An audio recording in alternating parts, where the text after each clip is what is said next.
오늘 말씀은 질문으로 시작하려고 합니다. 대비되는 두 가지 모습이 있습니다. 여러분은 어떤 삶을 살고 싶으신지 솔직하게 선택을 해보시기 바랍니다. 먼저는 이건희 씨처럼 큰 대기업의 회장으로 살다가 지옥 가는 삶. 두 번째는 거지로 빌어먹더라도, 물질이 없어서 좀 거지로 빌어먹더라도 천국에 가는 삶. 유치한가요? 너무 극단적인가요? 그러나 이 질문은 제가 개인적으로 꾸며낸 게 아니고 성경에서 말씀하고 있는 내용입니다. 누가복음 16장 19절에서 23절을 보면 한 부자가 있어 자색 옷과 고운 베옷을 입고 날마다 호화롭게 즐기더라. 물질이 얼마나 많은지 매일매일 잔치고 파티를 여는 그런 사람입니다. 그런데 나사로라 이름하는 한 거지가 헌데투성이로 그의 대문 앞에 버려진 채 그 부자의 상에서 떨어지는 것으로 배불리리 하며 심지어 개들이 와서 그 헌데를 핥더라. 이에 그 거지가 죽어 천사들에 받들려 아브라함의 품에 들어가고 부자도 죽어 장사되매 그가 음부에서 즉 지옥에서 고통 중에 눈을 들어 멀리 아브라함과 그의 품에 있는 나사로를 보고. 여러분, 이건 제가 지어낸 얘기가 아니죠. 성경은 분명하게 이야기하고 있습니다. 뭘 이야기합니까? 천국과 지옥을 믿느냐는 거예요.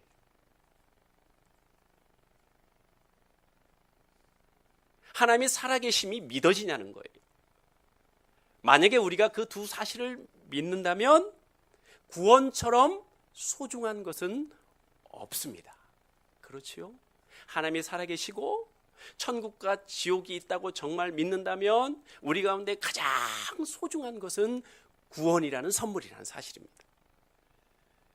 오늘 말씀은, 이 히브리서의 말씀은 우리가 구원받는 것이 얼마나 중요한지, 또 구원받은 사람이 어떻게 살아야 되는지, 무엇을 사명으로 알고 살아야 되는지를 말씀하고 있습니다. 하나님께서 이스라엘 백성들을 구원하시기 위하여 끊임없이 사사와 선지자들을 보내셨습니다. 그 말씀이 사사기로부터 세례 요한이 나오는 성경 말씀이 그것을 증명하고 있습니다. 그래서 오늘 말씀 1절도 이렇게 말씀하고 있습니다. 옛적에 선지자들을 통하여 여러 부분과 여러 모양으로 우리 조상들에게 말씀하신 하나님이, 우리가 깨닫든지 깨닫지 못하든지 하나님께서는 우리 가운데 사사를 보내시고 선지자를 보내셔서 끊임없이 우리의 구원에 대해서 우리의 마음을 녹화하셨다는 거예요. 근데 우리는 그것을 깨닫지 못하다가 오늘 말씀처럼 드디어 모든 마지막 날에, 즉 결정적인 순간에 하나님께서 이스라엘 백성을 구원하기 위하여 당신의 독생자 예수 그리스도를 이 땅에 보내신 것처럼 우리들도 마지막 날, 인생의 결정적인 순간에 내가 하나님을 통하여, 예수 그리스도를 통하여 하나님의 백성이 되는 은혜를 부어주셨다는 거예요. 여러분, 그 사실을 믿으십니까? 여러분, 우리 삶에 하나님이 들어오시는 것도 마찬가지예요. 하나님은 여러 환경과 사람들을 통해서 우리를 계속해서 구원하시기 위해 애쓰셨어요. 잘 먹고 잘 사는 것이 다가 아니라 그것보다 더 소중한 것이 있다고 끊임없이 말씀하셨어요. 그러나 그 사실을 깨닫지 못합니다. 마지막 날, 인생의 곤고한 날이 되기 전까지는 깨닫지 못하는 거예요. 내 인생이 끝날 것 같은 마지막 날에 예수 그리스도의 은혜를 통하여 말씀이 깨달아지고 말씀이 믿어지는 놀라운 은혜를 경험하는 것입니다. 이것은 무엇을 탑니까? 하나님께서 우리를 너무너무 사랑하셔서 택한 백성을 끝까지 구원하시기 위하여 당신의 열심으로 우리를 찾아오신다는 거예요. 저희 어머니는 제가 어렸을 때 장독대 위에 정한수를 떠놓으시고 끊임없이 비셨어요. 신령님께 빌었습니다. 그리고 제가 중학교 때는 남녀 호랭 개교를 열심히 믿으셨어요. 그런데 의아한 것은 제가 어렸을 때 자던 방에 한 성화가 있었습니다. 그 성화는 뭐냐? 나무로 된 다리가 끊어져 있고, 그리고 위험하게 빠져가고 있는 사람이 있는데 하늘에서 빛이 비치고 천사가 손을 내밀어서 그 빠져가는 사람을 구하는 성화가 있었어요. 오늘 말씀을 준비하면서 왜 그곳에 성화가 있었을까? 미신을 믿는데 특신이셨던 우리 어머님이 왜 그 성화를 놔두셨을까? 뿐만 아닙니다. 제가 중학교 때 수학 선생님이요, 그렇게 열심히셨어요. 수업을 다 진도를 빼놓고 예수님의 복음을 전하시는 거예요. 뿐만 아니라 제가 중학교 2학년 때 김두연이라는 학생이 있었는데 그 친구는 사실 저희 집에서 먼 곳에 있었어요. 저는 읍내 시내에 살았고 그 친구는 촌에 살았어요. 근데 이상하게 저희 집 뒤에 있는 연무중앙교회에 출석을 하는 거예요. 그러면서 매주 빠짐없이 승태야 교회 가자 이러고 찾아오는 거예요. 매주요. 근데 저는 깨닫지 못했어요. 그럴 필요를 못 느꼈고. 그런데 제 인생의 마지막 날, 우리 인간이 얼마나 연약한지를 아는 그날, 저희 큰누님의 폐암 선고와 함께 주님이 저를 찾아오셨어요. 주님이 저를 여러 번 찾아왔지만 저는 깨닫지 못해서 마음문을 닫고 있었지만, 하나님이 이스라엘 백성에게 예수 그리스도를 주셨던 그 사건처럼 저에게 하나님이 찾아오셔서 제가 주님을 영접하고 하나님의 자녀가 되는 놀라운 일이 생겼습니다. 이것이 바로 제 인생의 가장 최대의 사건이고, 제가 예수님을 영접한 사건만큼 제 인생의 위대한 사건이 어디 있겠습니까? 여러분도 마찬가지시지요? 여러분, 우리가 하나님의 자녀가 된 것이요, 천사가 흠모할 일이래요. 여러분, 이 사실이 믿어지십니까? 우리가 그토록 때로는 꿈에서라도 만나고 싶은 그 천사가 가장 흠모하는 게 뭐냐? 하나님의 자녀가 되는 것이래요. 여러분, 이 사실이 믿어지냐는 거예요. 왜 자녀라는 신분이 그토록 중요합니까? 천사가 흠모할 만큼. 오늘 말씀 4절과 5절을 다 같이 한번 읽도록 하겠습니다. 시작.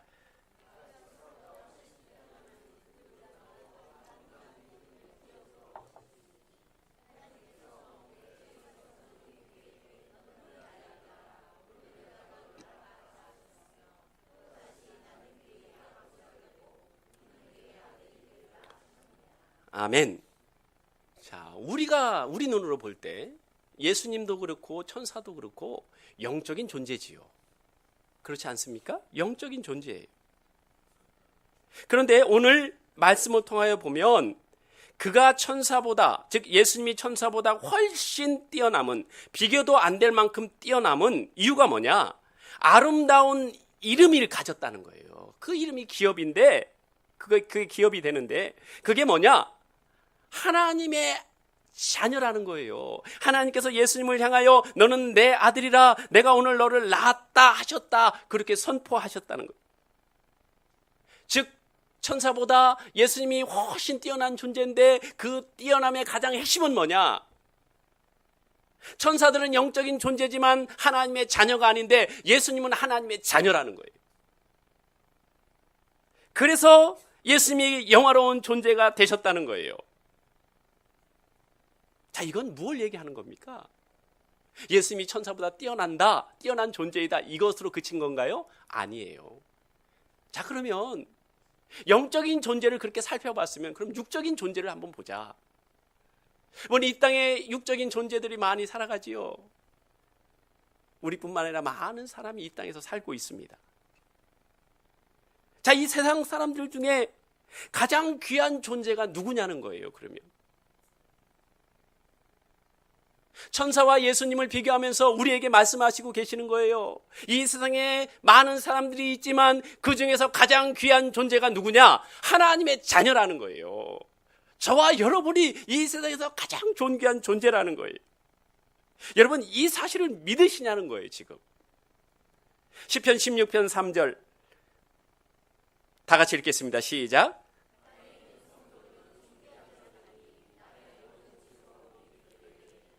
아멘. 하나님의 모든 즐거움이 이 땅의 모든 사람들로부터 즐거움을 느끼는 게 아니에요. 하나님이 택하시고 하나님을 아버지로 영접한 사람들, 주님을 영접한 사람들에게 그 사람들을 통해서 하나님이 기쁨을 누리신다는 거예요. 히브리서 2장 15절에서 16절, 또 죽기를 무서워함으로 한평생 매여 종노릇하는 모든 자들을 놓아주려 하심이니 이는 확실히 천사들을 붙들어 주려 하심이 아니요 오직 아브라함의 자손을 붙들어 주려 하심이라. 예수 그리스도를 통하여 천사들을 영화롭게 하고 그들을 붙들어 주시려고 하는 게 아니고 저와 여러분, 아브라함의 자손을 붙들어 해 주실 만큼 저와 여러분이 귀한 존재라는 거예요. 천사보다 더 귀한 이름, 그것이 바로 하나님의 자녀 성도라고 말씀하고 있습니다. 여러분, 이것이 믿어지십니까? 이게 믿어지냐는 거예요. 이게 믿어지냐는 거예요. 여러분, 오늘 말씀 9절을 보십시오. 주께서 의를 사랑하시고 불법을 미워하셨으니 그러므로 하나님 곧 주의 하나님이 즐거움의 기름을 주께 부어 주를 동료들보다 뛰어나게 하셨도다. 하나님, 예수님께서 천사들과 비교되는 것이 하나님의 아들이라는 거잖아요. 그 아들임을 더욱더 빛나게 해주는 게 뭐냐? 그에게 기쁨이 충만했다는 거예요. 천사들은 하나님의 사역자로 쓰임받는데 제가 성화를 봐도 웃고 있는 천사를 본 적이 없어요. 하나님의 일을 감당하고 있지만 아들이라는 영화로운 칭호가 없기 때문에 그들은 하나님의 일을 하기에 바쁜 거예요. 그러나 하나님의 자녀로서 살아가는 저와 여러분은 이 세상 사람들보다 특출나야 되는 게 뭐냐? 재물이 많은 것, 명예가 큰 것, 학력이 높은 것, 그게 아니고 내가 자녀됨의 기쁨이 충만하냐는 거예요. 그걸 통해서 세상 사람들보다 저와 여러분을 특별하게 하셨다는 거예요. 여러분, 기쁨이 충만하십니까? 행복하십니까? 일이 잘 안 돼도 행복하십니까? 자녀가 힘들게 해도 행복하십니까? 육체의 질병 때문에 어려워도 여러분 하나님이 주시는 기쁨이 충만합니까? 왜 그렇습니까? 왜 기쁨이 충만하지 않습니까? 하나님의 자녀라는 것을 진짜로 믿지 못하기 때문에 그런 거예요. 오늘 말씀이 분명히 그렇게 이야기하고 있습니다. 그럼 예수님께서는 우리를 구원하셔서 우리가 무엇을 하기를 원하실까요? 다 같이 3절을 읽도록 하겠습니다. 시작.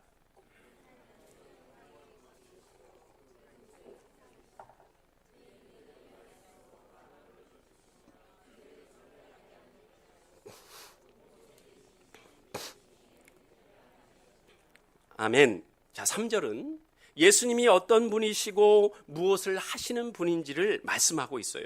예수님은요, 2절에서 보면 말씀으로 세상을 창조하셨죠. 3절에서 보면 하나님이실 뿐만 아니라 그 창조한 것을 말씀으로 보존하시고 말씀으로 변화시키시죠. 뿐만 아닙니다. 말씀으로 죄를 정결케 하시는 구속주이시고 또 하나님 보좌 우편에서 이 땅을 심판하실 심판주라고 분명히 말씀하고 있습니다. 그렇지요? 예수님을 이렇게 설명을 하면서 이 설명하는데 끝이는 게 아니고 그럼 예수님의 이 권세 중에 너희가 누려야 될 권세가 있다. 이 권세를 누리고 있느냐 이거예요. 우리가 창조주로서 살 수는 없잖아요. 심판주로서 살 수는 없다고요.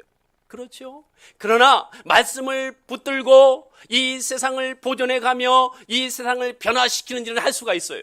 왜요? 말씀에는 능력이 있으니까. 두 번째 여기서 더 강조하는 게 뭐냐? 제가 강조하는 게 뭐냐? 말씀을 통해서. 말씀을 통하여 하나님께서 우리 예수님께서 죄를 정결하게 하시는 능력이 있다는 거예요.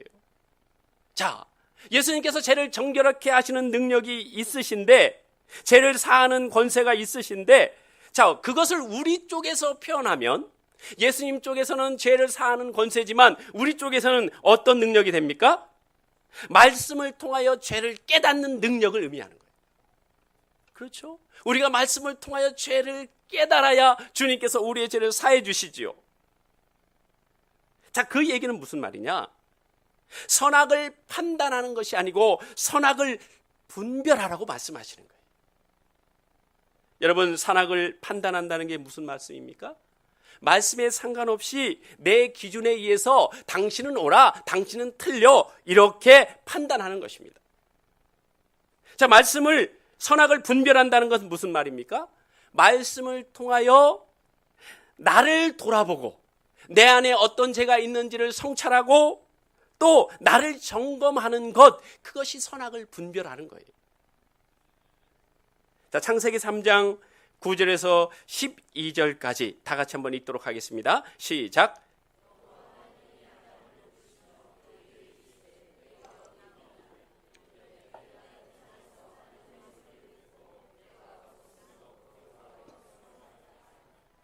이르시되 누가 너의 벗었음을 내게 알렸느냐? 계속 읽겠습니다.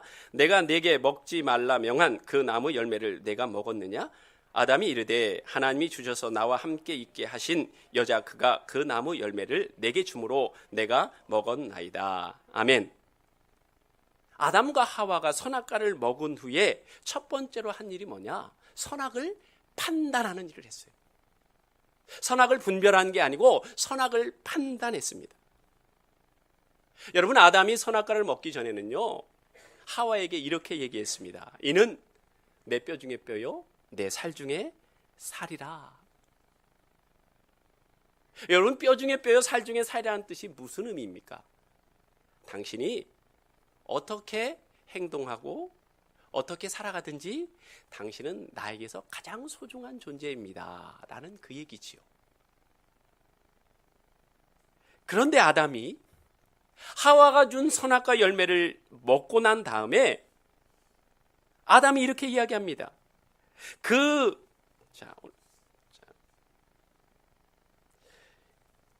자, 12절. 아담이 이르되 하나님이 주셔서 나와 함께 있게 하신 여자 그가 그 나무 열매를 내게 주므로 내가 먹었나이다. 여러분, 아담의 말은 거짓은 아니에요. 그죠? 분명히 하와가 줬어요. 또 그리고 하나님이 데리고 왔어요. 그래서 자기가 열매를 먹었어요. 이것은 분명히 사실입니다. 그러나 여러분, 우리가 옳고 그름만을 따지면 반드시 상대방을 책망하게 돼 있어요. 반드시 상대방을 비판하게 돼 있어요. 당신이 남편이잖아. 당신이 남편이면 가게의 재정은 책임져야지. 당신이 나를 사랑한다며 그럼 내가 힘들게 설거지하고 있으면 당신이 나를 도와줘야지. 이 선악을 분별해 옳고 그름을 따지는 거예요. 우리의 자녀에게도 마찬가지입니다. 내가 이렇게 힘들게 돈을 벌어서 너를 학원 보내주고 너를 이렇게 밥 먹여주고 다 살게 하는데 네가 학생으로서 공부를 열심히 안 해? 그럼 네가 잘못된 거지. 너는 나쁜 놈이지. 이렇게 돼버리는 거죠. 근데 여러분, 우리가 선악을 판단을 할 때 과연 우리의 판단에서 벗어날 사람이 누가 있겠습니까? 여러분이 옳고 그름을 판단했는데 여러분이 보실 때 야, 저 사람은 정말 멋진 사람이야. 내 선악의 판단 기준에서 합격했어. 이런 사람이 있던가요, 여러분? 그런 사람은 없어요. 그런 사람은 없는 거예요. 즉, 선악을 판단하면 모두가 죽는 거예요.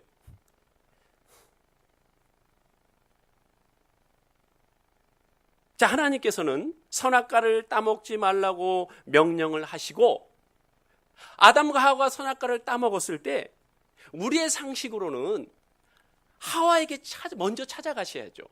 그렇지 않습니까? 하와야, 왜 네가 아담에게 선악과를 주었느냐? 이렇게 얘기를 해야 되는데 하나님께서는 아담에게 먼저 찾아가셨어요. 여러분, 이것은 무엇을 뜻합니까? 하나님은요, 먼저 믿는 자에게 책임을 물으신다는 거예요. 그 사람 중에 믿음이 더 성숙한 사람에게 책임을 물으신다는 거예요. 믿지 않는 남편과 내가 불화하고 싸우고 했을 때 믿지 않는 남편을 뭐라고 하는 게 아니고 믿음에 있음에도 불구하고 남편과 싸우는 그 아내를 하나님께서 책망하신다는 거예요. 공부 안 하는 주님을 알지 못하는 자녀와 그 부모가 싸우면 하나님께서 뭐라고 하셔요? 그 자녀를 뭐라고 하는 게 아니고 믿음이 있는 그 부모를 뭐라고 하신다는 거예요. 뿐만 아닙니다. 창세기 3장 12절에 보듯이 하나님이 주셔서라는 아담의 말과처럼 우리가 선악과를 먹고 선악을 판단하게 되면요, 그 원망의 종착역이 누구라고요? 반드시 하나님으로 귀결됩니다. 하나님이 저 여자를 주셔서 내 인생이 이렇게 망쳐졌습니다. 저 여자와 결혼해서 내가 이 모양 이 꼴로 삽니다라고 반드시 비난과 그 비판이 하나님에게까지 간다는 거예요. 여러분, 만약에 아담이 선악을 판단하지 않고 분별했다면 하나님 맞습니다. 제가 하나님의 말씀을 먼저 받았는데 제가 그 말씀을 소홀히 여겼습니다. 맞습니다, 하나님. 제가 하나님의 말씀을 먼저 받았는데 그 말씀을 내 아내 하와에게 제대로 설명하지 않았습니다. 이 일은 제 책임입니다. 이렇게 된다는 것이죠. 제가 세종시에 개척을 할 때 그 전에 사역하던 교회에서 두 가정이 따라왔습니다. 한 가정은 이제 권사님 가정인데 여기서 세종으로 내려오기 전에 바로 임직식을 했어요. 이제 갓 권사님이 되신 우리 가정이었는데 이제 문제는 사실 제가 내려오기 전부터 있었던 것 같아요. 왜냐하면 제가 그 전 교회에서 만 10년을 넘게 사역했기 때문에 성도들과 제가 얼마나 가까웠겠어요. 특별히 저를 아껴주시는 분들이 계셨거든요. 근데 그분들이 같이 내려오는 권사님에게 만나면 늘 하시는 얘기가 있었어요. 권사님이 내려가서 정말 얼마나 다행인지 몰라. 우리 목사님 잘 받들어가지고 목회 잘 하실 수 있도록 도와주라고. 만나는 사람이마다 그 얘기를 하는 거예요. 근데 저는 그걸 몰랐지요. 이제 세종에 내려오기 전에 그 두 가정과 제가 만났습니다. 근데 권사님께서 하시는 말씀이 너무 많은 사람들이 볼 때마다 그 얘기를 하니까 자기는 분명히 세종으로 이사 가는 건데 내가 개척의 짐을 다 짊어져야 될 것처럼 그렇게 느껴져서 그런 말을 하는 사람들을 죽이고 싶더래요. 제가 지금은 이해가 가요. 근데 그때는 그 심각성을 몰랐어요. 그래 그 가정이 먼저 이사를 오고 그 다음에 제가 이사를 왔는데 계속 서울만 가시는 거예요. 이곳이 싫은 거예요. 그 부담을 감당할 수 없어서. 여러분, 교회는 누가 이끌고 가시나요? 하나님이 이끌고 가시는데 본인이 이끌고 가야 된다고 그렇게 생각이 드신 거예요. 그러니까 주중에는 서울에 있고 주말에만 오시는 거예요. 근데 상황이 더 안 좋았던 건 뭐냐? 그 권사님이 갱년기셨어요. 그리고 우울증 약을 끝내는 드시게 됐어요. 공무원이었던 안수 집사님은 그때 세종에 계셨던 게 아니고 광주에 있다가 다시 세종으로 와서 평창올림픽을 또 준비하는 또 그쪽으로 가셨어요.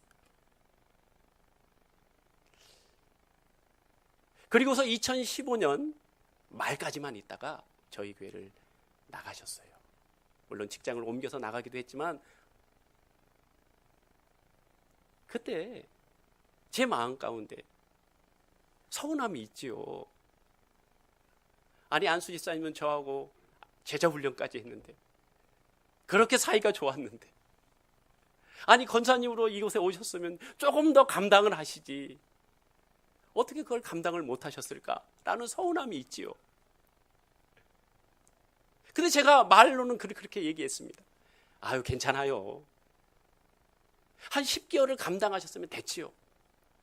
하나님 다 뜻이 있겠지요 라고 했지만 제 마음에는 은근히 뭐가 쌓여 있어요? 서운함이 있었단 말이에요.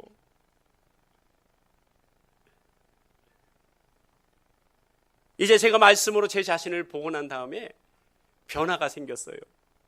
어떤 변화냐면 우리 안수지 집사님이 나가시면서 이런 말을 하셨어요. 목사님, 제가 이해가 안 되는 게 있습니다. 왜 교회 창립일을 상가를 짓기 기다리면서 가정에서 드렸을 때를 빼시고 왜 상가에서 처음 드린 그날을 창립일로 하십니까? 왜 목사님, 거기에는 이런 의미가 있죠. 목사님, 짧은 기간 안에 성도들이 많이 불어났다는 거 그거 꼭 나타내주고 싶으세요? 이런 얘기가 숨겨져 있었어요. 제가 그렇게 얘기했습니다. 아니, 모든 교회가 그렇게 해요. 상가에서 예배 드릴 때 그때를 창립일로 잡아요. 그런데요, 제가 말씀을 보면서 제 자신을 보게 되니까 그 집사님 말이 맞더라고요. 내가 목회 잘하는 목사, 빨리 부흥시키는 목사, 그 얘기를 듣고 싶은 마음이 있었던 거예요. 여러분, 말씀을 통해서 제가 깨달아지니까요, 정말로 제 마음이 바뀌더라고요. 선악을 판단할 때 그렇게 서운하게 보였던 권사님 가정이요, 너무 귀하게 보이는 거예요. 이 부족한 종과 함께 10개월을 함께 도와주고 동역했다는 사실이 너무너무 감사한 거예요. 그리고 이 부족한 종 때문에 얼마나 힘들었을까. 그렇게 생각되니까요, 이해가 되니까 가서 사과를 하고 싶더라고요. 그래서 제가 과일을 한 상자 들고 저녁에 찾아갔어요. 근데 안수 집사님은 양평에, 아직 평창에 계시니까 권사님만 계셨어요. 권사님이 너무 반가워하시죠. 왜요? 그분이라고 마음에 부담이 없겠었어요? 내가 그 책임을 감당하지 못했다는 그 자책을 하고 계시겠죠. 제가 가서 그랬어요. 권사님, 너무너무 감사합니다.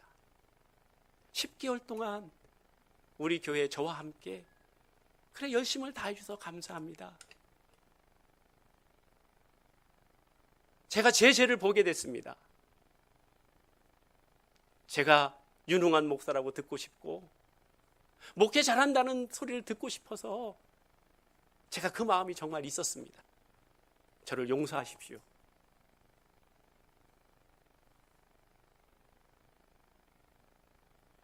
여러분, 정말 진심이었어요. 내 죄가 보이지 않을 때는 선악을 판단하고 네가 잘못했잖아, 권사인데 그럴 수 있어, 안수 집사인데 그럴 수 있어 라고 이야기했지만 선악을 판단하지 않고 선악을 분별하니까, 말씀으로 제 자신의 죄를 보니까 그 권사님과 안수 집사님이 너무너무 사랑스러운 거예요. 여러분은 하나님의 말씀으로 선악을 판단하고 있습니까? 선악을 분별하고 계십니까? 오늘 하나님이 저와 여러분을 구원한 것은요, 그 구원의 사건을 통해서 선악을 판단하지 말고 선악을 분별하여 사람들을 세우는 일에 여러분을 사용하기를 원하시는 것입니다. 예수님은 구원받은 우리에게 어떤 사명을 주셨습니까? 여러분, 11절과 13절을 보십시오. 뭐라고 되어 있습니까? 예수님이 말씀으로 창조한 모든 세계는 없어진다는 거예요. 일시적인 거라는 거예요. 그런데 오직 예수님만이 영존하시다는 거예요. 영원하시다는 거예요. 그렇습니다, 여러분. 우리가 그토록 잘 먹고 잘 살고 싶은 이 모든 것이요, 다 일시적이라는 거예요. 옷을 입으면 그 옷이 낡아지듯이 이 세상은 낡아질 수밖에 없다는 거예요. 오직 영원하신 분은 예수 그리스도밖에 없다는 것입니다.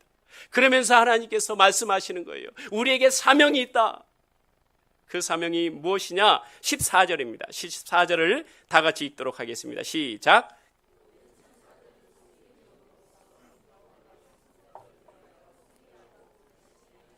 아멘. 하나님께서 천사들을 보냈는데 그 천사들의 사명이 뭐냐? 모든 천사의 사명이에요. 그 사명이 뭡니까?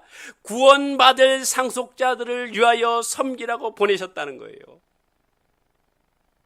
영적인 존재인 천사들이 그 유일한 사명을 띠고 이 땅에서 활동하고 있다면 구원받을 상속자들을 섬기는 게 이 세상에서 가장 귀한 일이 아니고 무엇이겠냐는 거예요.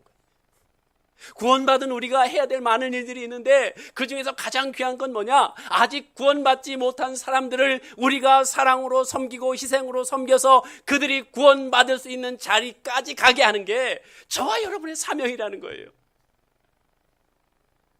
구원이 정말 그렇게 소중한 것이라면 구원받은 저와 여러분이 해야 될 일은 뭐냐? 구원받을 남편을 선악으로 비판하면서 그들을 무시하고 비판하고 책망하는 게 아니고, 아직 주님을 알지 못하는 우리 자녀들에게 공부 못하냐고, 왜 너는 최선을 다하지 않느냐고 그렇게 나무라는 것이 아니고, 다른 건 몰라도 우리의 남편과 우리 아내가 우리의 자녀들이 구원받을 수만 있다면 어떤 것을 희생해서라도 그 일을 꼭 이루어야 되겠다는, 그 일에 내가 쓰임받기를 원한다는 그것이 저와 여러분의 가장 큰 사명이라는 거예요.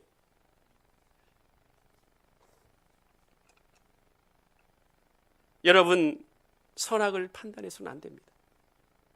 선악을 판단하는 순간 나만 알 수 있는 사람이 없어요. 여러분에게 묻겠습니다. 여러분 마음에 꼭 드는 사람이 있습니까? 옳고 그름을 판단했을 때 여러분에게 진짜 마음에 꼭 드는 사람이 있습니까? 한 사람도 없지요. 그렇습니다. 선악을 판단할 때요, 자기의 마음에 들 수 있는 사람이 한 사람도 없는 것입니다.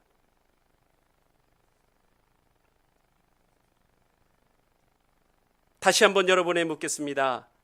이건희 씨처럼 큰 대기업 회장으로 살다가 지옥에 가는 삶을 선택하시겠습니까? 아니면 물질이 없어서 거지로 빌어먹다가 천국에 가는 삶을 선택하시겠습니까? 여러분이 진실로 두 번째를 선택하겠다는 그 마음이 있다면, 여러분이 지금 고민하고 있는 것, 어려워하는 것, 힘들어하는 것들 대부분이 다 해결될 것입니다. 여러분 그렇지 않습니까? 여러분, 구원은 천사조차도 흠모하는 가장 큰 선물이고 은총입니다. 그 변함없는 사실 위에, 기초 위에 우리의 삶을 쌓지 않으면 언제든지 그것은 허물어지고 무너지고 없어지고 말 것입니다. 오늘 말씀을 준비하면서 하나님께서 이런 다짐을 하게 하시더라고요. 너는 네 목회를 잘하기 위해서 성도들을 이용하지 말아라. 네 목회가 성공하기 위해서 성도들을 사용하지 말아라. 어떠한 손해가 있더라도 성도들이 구원받을 수 있도록 섬기고 성도들이 굳건한 반석에 설 수 있도록 그들을 섬기라고 저에게 말씀하셨습니다. 여러분, 정말 여러분에게 구원이 가장 큰 선물입니까? 그렇다면 여러분이 사랑과 섬김을 통하여 구원시켜야 될 사람은 누구십니까? 여러분, 선악을 판단해서는 절대로 그 사람을 섬길 수가 없습니다. 말씀을 통하여 내가 얼마나 추악한 죄인인지, 내가 얼마나 물질을 좋아하는지, 내가 얼마나 승진을 좋아하고 내가 얼마나 정욕적인지를 깨닫는 그 순간 우리가 선악을 분별하는 인생을 살 수 있습니다. 이제 다음 주는 우리의 고유의 명절 추석입니다. 여러분, 제가 당부드리고 싶은 것은 그곳에 가서 선악을 판단하지 마십시오. 형은 장남이잖아. 형은 재물을 많이 물려받았잖아. 너는 엄마 아빠가 사랑해서 공부를 많이 시켰잖아. 여러분, 이렇게 선악을 판단하다 보면요, 해답이 없어요. 여러분, 선악을 분별하며 내 마음을 말씀에 비춰보고 내가 우리 가정의 구원을 위해서, 내가 사랑했던 그 우리 가정의 굳건한 믿음을 위해서 내가 무엇을 할까? 내가 더 열심히 일하고 내가 더 선물하고 더 좋은 말을 해주는 이런 놀라운 역사를 통하여 여러분의 추석 명절이 복되고 행복하시기를 주님의 이름으로 축복합니다. 기도하겠습니다. 오늘 말씀을 생각하시면서 다 함께 통성으로 기도합니다. 주님, 저에게 구원은 어떤 의미가 있습니까? 하나님의 자녀가 됐다는 것은 저에게 어떤 의미가 있습니까? 정말 제가 그것을 천사가 흠모할 아름다운 사건으로 받아들이고 있습니까? 정말 구원이 이 세상의 어떤 것보다도 소중합니까? 우리 배우자와 우리 자녀들의 구원이 정말 그처럼 소중합니까? 주님, 제가 이제 사명을 감당하기를 원합니다. 그들을 구원시키는 일에 저를 사용하여 주시고 제가 희생하고 섬기고 사랑하겠습니다. 다 같이 통성으로 기도하겠습니다. 주님 아버지, 감사합니다. 오늘 말씀을 통하여 아버지 하나님, 여전히 잘 먹고 잘 사는 일에 매진되어 있고 지극히 정욕적이고 세상적으로 살아가는 우리들에게 말씀을 통하여 다시 한번 구원의 소중함을 깨닫게 하신 것 주님 감사합니다. 천사도 흠모할 일이고 이 세상의 어떤 것보다도 가장 위대한 사건이 바로 부족한 저희들이 구원받은 사건입니다. 주님, 구원받은 저희를 통해서 하나님께서 이루고자 하시는 아버지 사명이 무엇입니까? 그것은 아직 구원받지 못한 사람들의 구원을 위하여 우리에게 섬기고 희생하라고 우리를 구원시켜 주셨음을 감사합니다. 아버지 하나님의 선악을 판단해서는 아버지 다른 사람들을 섬길 수가 없습니다. 다른 사람들에게 사랑을 줄 수가 없습니다. 아버지 하나님, 나의 모든 죄악이 깨달아지는 말씀을 통하여 내가 어떤 사람인지 똑똑히 보게 하시고 아버지 하나님의 선악을 분별하며 그들을 예수 그리스도의 귀한 자녀로서 삶으로 이끌 수 있는 우리 모두가 되도록 주여 도와주시옵소서. 주님 아버지, 올 추석 명절이 아름다운 명절길이 되기를 원합니다. 아버지 하나님이여, 우리 형제들 간의 선악을 판단하지 않고 선악을 분별하며 서로 섬기고 아끼고 희생하는 아름다운 추석 명절이 되도록 우리 하나님 함께 하시고 우리를 이끌어 주시옵소서. 오직 예수, 오직 예수, 다른 이름은 없네. 주 이름만 우리에게 주셨네. 오직 예수, 다른 이름 없네. 오 영광과 존귀 권세와 찬양 받으실 분 오직 주 예수. 하나님 아버지, 감사합니다. 오늘 말씀을 통하여 우리 자신의 실상을 보게 하신 것 감사합니다. 아버지 하나님이여, 주님이 제일이고 구원받은 것이 가장 복된 일이라 이야기하면서도 아버지 하나님, 조금 더 부유하게 사는 아버지 가정을 보고 힘들어했고 조금 더 아버지 하나님 공부 잘하는 자녀가 있는 가정을 부러워했고 또한 아버지 하나님이여, 또 큰 평수에서 사는 사람을 부러워했고 또 물질이 많은 가정을 부러워했습니다. 주님, 우리의 죄를 용서하시옵소서. 아버지, 천사도 흠모할 구원을 우리에게 주셨는데 그 구원의 소중함을 알지 못하고 구원을 아버지 하나님이여 팔아도 될 것처럼 헌시작처럼 생각할 때가 얼마나 많았는지 모릅니다. 오늘 이 시간 구원의 확신을 통하여 아버지 하나님의 자녀됨의 놀라운 권세를 누리게 도와주시고 우리가 이 땅에서 얼마나 소중한 존재인지를 깨달아 알 수 있도록 도와주시옵소서. 아버지 하나님, 우리에게 구원받지 못한 자들이 구원에 이르기까지 우리로 하여금 섬기라고 우리를 보내셨습니다. 그런데 선악을 판단함을 통하여 아버지 용납하지 못하고 조금 섬기다 쓰러지고 낭망하고 절망할 때가 얼마나 많았는지 모릅니다. 오늘 이 시간 말씀을 통하여 내 죄를 보게 하시고 선악을 분별함을 통하여 그 사람이 구원에 이르기까지 끝까지 섬길 수 있는 은혜를 허락하여 주시옵소서. 이 모든 말씀 우리 주 예수님 이름으로 기도드리옵나이다.